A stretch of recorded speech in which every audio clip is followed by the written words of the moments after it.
I am David, and this is my testimony part 2.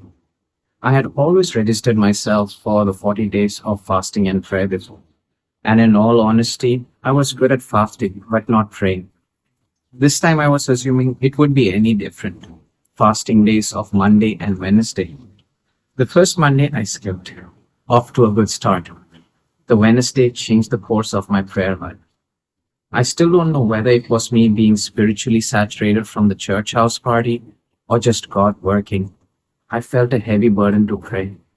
Rather than being a simple letter I post and wait for God to reply, it was more like me having a face-to-face conversation with God, and He was replying me back immediately. Having had such an experience, I didn't want to miss it, so I decided to fast and pray every day for the remaining days. I even gave up on momos. During this period, I stumbled into sin, and I was worried on whether God will withhold from conversing with me anymore. Filled with dread, I prayed, and there He was, forgiving and welcoming as usual. It made me feel so bad.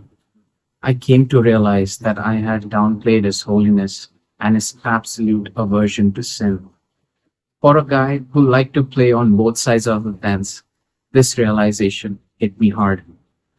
I declared my allegiance to Him and told Him, I have done my part, and now it's your job to keep my feet from wandering.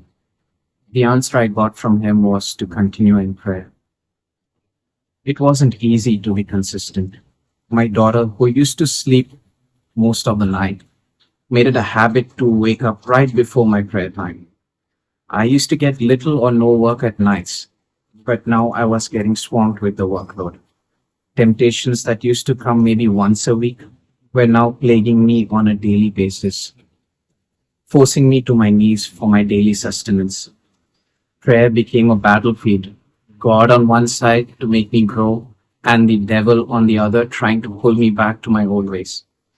I was able to complete the remaining days by God's grace. Prayer is such an amazing gift, provided one is consistent. That is the valuable lesson I learned during these 40 days of fasting and prayer. Please do keep me in your prayers, that I may never forget this lesson. Thank you.